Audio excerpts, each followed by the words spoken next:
Jane walked into the house Sunday night after her weekend away. "Honey, I'm home." There was no reply. She checked the bedroom and bathroom, backyard, and study. Nothing. Only the lounge room light was on. The rest of the house was in darkness. Going back out to the garage, she confirmed that Dave's car was still there. Strange, she thought. Shrugging, she went to fix herself a snack. When there was still no sign of Dave by 10 p.m., she tried his cell. No answer. Just like Saturday night, and this morning, she thought. At midnight, she rang the police. They told her that they could do nothing until a person had been missing for one complete night. Despite her exhaustion, she found sleep difficult. This was all very un-Dave-like behavior. She decided not to go to work the next day, but killed time until 8 a.m. and rang the police again.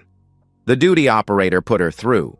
She told the story that she'd come home last night, but had been unable to contact her husband since Friday. They promised to send someone around within 2 hours. Jane rang Dave's cell several times while she waited. Just before 10, the doorbell rang, and Jane ushered in 2 uniformed officers. She related all she thought was relevant. "Madam, there are several common signs we look for in missing persons cases that give us an idea whether the person might have chosen to disappear of their own volition or whether foul play is a possibility."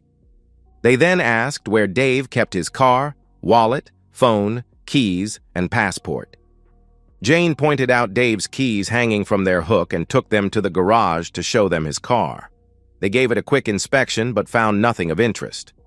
Next, Jane opened the safe to show them Dave's passport, then opened his bedside cabinet. At this point, she started to get really worried. There was her husband's wallet. Where could he go where he wouldn't need that? The only thing missing was his phone. Before she could worry further, one of the policemen started asking quick-fire questions. The other stood well away just watching. "Can you tell us about your husband, Mrs. Brown? Where does he work?" "We have our own business, Havelock Industries. Do you know it?" The policeman nodded. "Dave is the CEO, and I help out in the office. General admin duties, help with the books and stuff like that." "Wow, you must be loaded," asked the officer. "Well, yes. We can afford all the best things in life, yes." "And you say that this is completely abnormal behavior for your husband? Has he ever disappeared before?" "No, never. My Dave is a creature of habit. You could set your watch just by looking at his routine most days." "How would you describe your marriage, Mrs. Brown?" asked the officer. "What are you trying to imply?" "What I mean is, was your husband happy? Could he have run away with his secretary or something like that?" Jane gave a short laugh. "Well, for a start, I'm his secretary. Secondly, Dave would never do anything remotely like that. I'm his life. He is completely devoted to me." "Okay, Mrs. Brown. Now, can I ask for your whereabouts last weekend?" "I went to visit my sister in Colville. I left Friday night and got home Sunday just after 7 p.m. "You drove?" the officer asked. "Yes, it's only a 3-hour drive." "Okay, Mrs. Brown. That's all I can think to ask at the moment. Can you give us your husband's cell number, all his bank account numbers, personal and business, plus any credit card numbers he uses? Also, a list of his friends, his and your family members with their contact details, please." "Why do you need all the bank account and credit card numbers?" she asked. "Well, we know he left his wallet behind, so if he is out there, he needs money to live." "You said there were signs that indicated whether he had left of his own accord or whether something bad may have happened. What does it look like?" "Sorry, Mrs. Brown, but apart from the missing phone, nothing else looks particularly good." It took Jane about 15 minutes to get all their requested information. Then she showed them to the door. "We'll keep you posted. Of course, if he shows up, you will let us know, won't you?" "Of course," Jane replied. The 2 policemen left. Once they were in their car, the senior one turned to his partner. "Well, that stank." "What do you mean?" "Didn't you notice how defensive she got when you asked about the state of their marriage? Then she stuttered when you asked where she'd been for the weekend. I tell you, John, I think we should fast-track this one. Something is rotten in the state of Denmark. Is her sister's phone number on that list she gave us? I think that would be a bloody good place to start. 2 days later, there was still no sign of Dave. Jane was getting frantic with worry. She rang the police at least twice a day, but there was never any news. Wednesday morning, the same 2 policemen from Monday showed up at the office and asked to speak to her. She took them into Dave's office for some privacy. This time, it was the senior officer who did all the talking. Mrs. Brown, on Monday you told us that you had spent all weekend with your sister in Colville, right? Yes, she replied. Care to tell us why you were lying, Mrs. Brown? This floored Jane. It had been pure reflex that she'd stuck to the sister story last time. She wasn't someone comfortable with lying. Well, not till a year ago, that was. Now it was practically second nature. I never wanted Dave to find out. Find out what, Mrs. Brown? Asked the senior officer. That I wasn't at my sister's. Where were you, Mrs. Brown? Asked the officer. At the Hilton, across town. Were you alone? No, she answered. Who were you with? The officer asked. I don't want to say. Well, it's your choice, Mrs. Brown. Either you tell us now, or we arrest you, take you down to the station, and you tell us there. What? Arrest me? Why? Well, look at it from our point of view, Mrs. Brown. Your husband disappears and all the signs point to foul play. There are also some other things which we won't go into now, but believe me when I say we have ample reason to detain you. So, your choice. Who were you with at the Hilton all weekend? A man, she replied. The policeman asking the questions grinned at his partner in triumph. Jane missed the interchange. She was too busy looking at the floor, face flushed. The officer turned to Jane and asked, Who, Mrs. Brown? Dennis Smith, Jane replied. Your lover, Mrs. Brown? Asked the officer. Yes, Jane answered. And did you leave the hotel any time between Friday and Sunday nights? The officer asked. No. The only time I left the room even was to go to the restaurant to eat, Jane responded. Can you say the same for Mr. Smith? The officer asked. No, he left for about 2 hours Saturday afternoon. Said he had some personal business to attend to, Jane explained. Where can we find this Dennis Smith? The officer inquired. Jane hesitated before answering.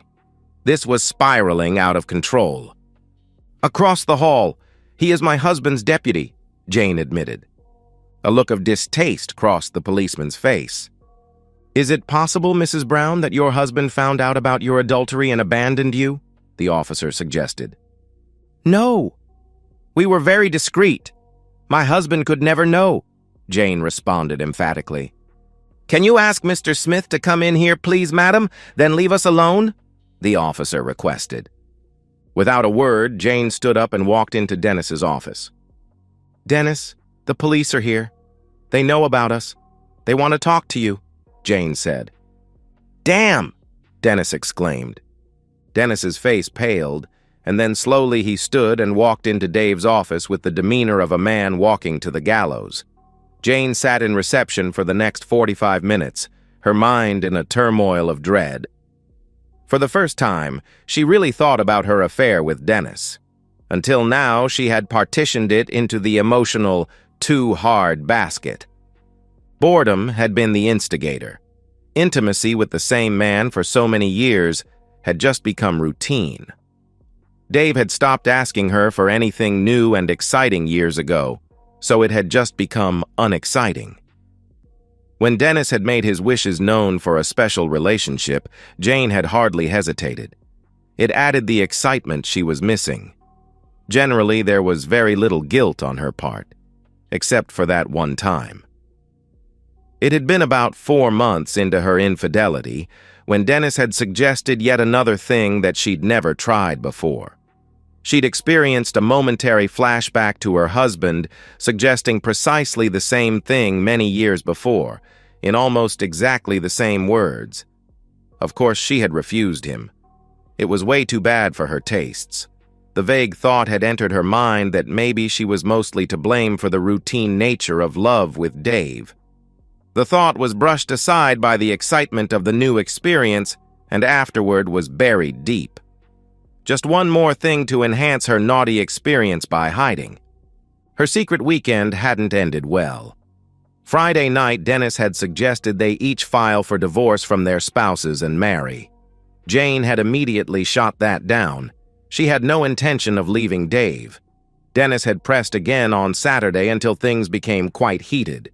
Words were said in the heat of the moment that made Jane suspect that Dennis was keen to get her half of the company. Instinctively, Jane knew not to mention the real reason Dennis had disappeared for 2 hours Saturday night to the police. He had stormed out. Yes, he had come back, and yes, they had made love, but Jane knew the affair was doomed and had begun the process of emotionally divorcing her lover. She knew it had to be done carefully to prevent anything from changing suddenly, which might alert her husband.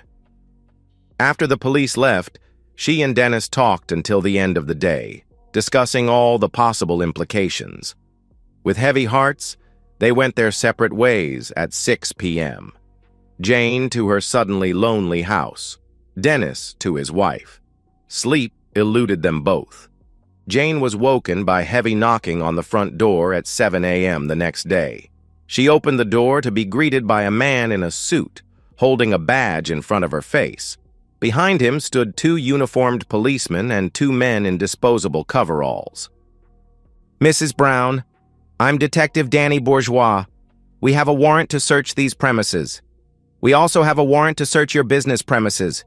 We would appreciate you giving us your computer login information and your husband's if you have it." "Why, am I a suspect?" Jane asked. "No. We're just looking for clues about where your husband might be, Mrs. Brown." In a daze, Jane complied with their requests, writing the requested passwords on a slip of paper. On further request, she handed over the keys to the office. While the small army invading her house was busy, she rang Dennis's cell. There was no answer, so she rang the landline. Dennis's wife, Andrea, answered. Despite being only 5 foot 2 inches tall, Andrea could have passed for a model. She had short blonde hair, worn in a boyish cut, under which was a round face. Alabaster skin surrounded light sky blue eyes and puffy lips. Her 38D chest and flawless skin had always made Jane envious, especially so as the package was sealed with a genuinely honest and fiercely loyal personality. She was less likely to cheat on her husband than a Frenchman living next door to a brothel was to move house. Not for the first time, Jane wondered why the hell Dennis would choose her over his wife. "Jane, do you know why we have 6 policemen tramping all over my carpets?" "No, Andrea. I've got the same over here. It must be something to do with Dave's disappearance." "What? Dave has disappeared?" Dennis didn't say anything. "What does that have to do with us?" Andrea questioned. "I don't know, Andrea. Can I speak to Dennis?" "He's tied up with the police right now. Look, Jane, what's going on?" Andrea asked. "I have no idea, Andrea. Sorry, I've got to go. Bye." As she returned the phone to its charging cradle in the kitchen, Jane saw one of the technicians kneeling on the floor with a strange-looking torch. She left the house. In the garage, the other technician was inside Dave's car. She made to get in her car, but the technician stopped her. "We haven't done that one yet, madam." With no escape, Jane sat in her den and listened to some relaxing music. The boys in blue left at about 2 p.m. with no words of comfort and her car. Jane drove to the office in Dave's car. No one said she couldn't. The police had left a bit of a mess in reception, plus Dave and Dennis's offices. Dennis was already there, and they exchanged words of comfort. Their recent animosity is forgotten in their shared fear. Jane pushed him away when he tried for a hug, reminding him that they could never show anything in public. They managed to keep their emotional and physical separation up until the weekend. Then, desperate, frightened, and alone, Jane rang Dennis, and they met at their usual hotel for a brief interlude. She shut him down angrily when he groped her back, but allowed a companionable cuddle. The whole meeting turned out to be a disaster for Jane. Obviously racked with guilt and fear, Dennis actually cried. This opened Jane's eyes. She started to see the veil that had clouded her consciousness begin to lift. Had she really risked her happy marriage, her sweet, loving husband, for this wimp? An hour later, the decision was clear. No bloody way. That was when the guilt and remorse really set in. She cried herself to sleep Saturday and Sunday nights and hardly slept a wink. Two things drove her insomnia. The first was her firm belief that her husband had discovered her betrayal and harmed himself. The second was guilt. Oh yes, she'd had it all along, but she'd done a brilliant job of burying it deep. Now it emerged with a vengeance. Consequently, when Detective Bourgeois woke her up on Monday morning, she was almost incapable of rational thought. "Mrs. Brown, would you agree to accompany me to the police station?" Detective Bourgeois asked. "Yes, of course," Jane replied. "I have to tell you, Mrs. Brown, that you are entitled to legal representation," the detective informed her. Jane had given some thought to this. In the back of her mind, she'd known the police hadn't finished with her. "No, that's fine, Detective. Do I come in your car, or can I use mine?" Jane asked. "Mine will be fine, madam," the detective responded. The short drive to the station was a silent one. All the while, Jane wondered if it was bad news. Had they found Dave? As they pulled into the station, she saw Dennis being led into the building. Danny showed her into an interview room where they were joined by a female detective who wasn't introduced. Once they were settled, the questions came.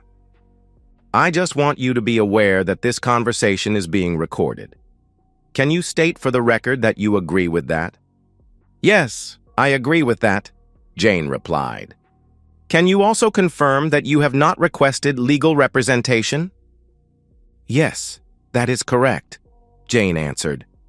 "For the record, Mrs. Brown, we have been monitoring your husband's bank and credit card accounts for the last week, and there has been absolutely no activity since the Saturday morning you were away." "What about his cell phone activity?" Jane asked. "I'll get to that. Mrs. Brown, a week ago, 2 of my colleagues attended your house when you reported your husband, David Brown, missing. Is that correct?"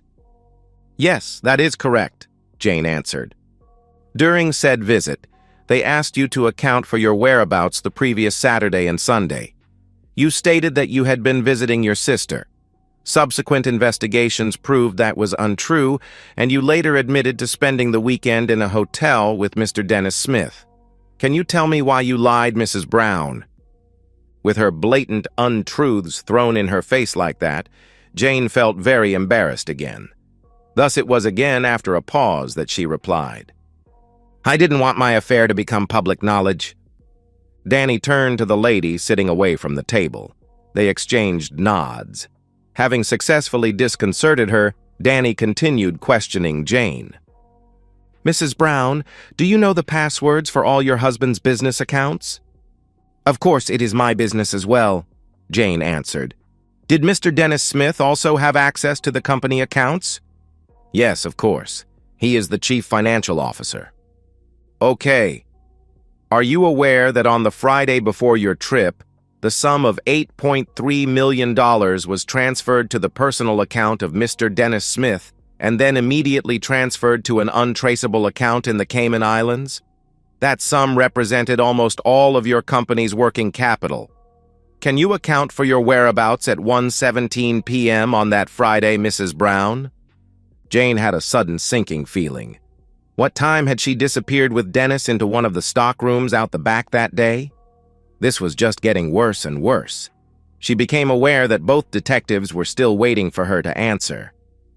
"No, I can't. I would have been at work, though. If I can get my diary, I should be able to confirm that." "Maybe later, Mrs. Brown. I have to say we suspect that your husband is dead," the detective answered. "No, that can't be." "Look at the evidence, Mrs. Brown. Absolutely no action on any of your husband's accounts. No sightings. We know he hasn't left the country, as his passport is still here." Jane tried to interrupt with the information that as Dave had dual citizenship, he had 2 passports. But Danny knew his stuff and refused to let her regain her composure. He interrupted again.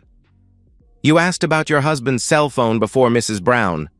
I have to tell you that with the cooperation of your husband's service provider, it was found in a dumpster 1 block away from your business premises on Tuesday of last week. With it was found a quantity of plastic sheeting. Both the phone and the sheeting showed evidence of blood that has been identified as the same type as your husband's. Do you have any comment, Mrs. Brown? Jane went as white as a sheet. If something had happened to Dave, she would be devastated. The detectives watched the look of horror invade her face and completely misinterpreted it. No, Jane answered quietly. Danny Bourgeois was one of a new breed of detectives, a product of a deliberate recruiting policy, ruggedly handsome, with a natural ability to put people at their ease, unassumingly intelligent, but with a slightly checkered past. How can I put this? Let's just say that before his recruitment, he was already known to the police. The combination of intelligence, disarming demeanor, and insight into the criminal mind had ensured his quick rise through the ranks. With his instinctive approach, he knew the secret was to keep suspects off balance, so he plunged on. Then maybe you can explain where the trace of a large bloodstain came from, found on your kitchen floor and also confirmed as your husband's blood type. At this point, all Jane was capable of was looking at the floor and shaking her head. Mixing it up a bit to cause further confusion, Danny pressed on. For the record, Jane Brown is shaking her head. Mrs. Brown, would you like to comment on the prenuptial agreement found in your safe, which clearly states that all assets from the marriage between yourself and David Brown go to the offended party in the case of proven infidelity? For the record again, the suspect is shaking her head. Are you aware, Mrs. Brown, that during a search of the premises of Mr. Dennis Smith, a fishing knife was found? Attempts had been made to clean it, but it showed traces of human blood, again with a type shared by your husband. For the record again, the suspect is shaking her head. Lastly, Mrs. Brown, can you account for a quantity of blood, of your husband's type, found in the trunk of your car? A car that by your statement was parked at the Hilton Hotel from Friday night to Sunday night. That blood was tested as being spilled somewhere on Saturday evening plus or minus 12 hours. The full gravity of her situation finally began to dawn on her, as well as a deadly certainty. It was fully 5 minutes before she responded. The 2 detectives seemed happy to let her take her time. I think I need a lawyer, Jane answered. Jane Brown, I am arresting you for the murder of David Brown. You do not have to say anything, but anything. At that point, Jane fainted. Jane was remanded overnight until 11 a.m. the next day, when a judge set her bail at $250,000 and ordered her to surrender her passport.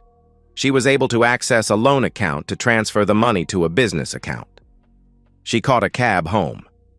That night, the absolute shell of a woman who had been on top of the world a mere 8 days before, contemplated the future. A woman that once had everything.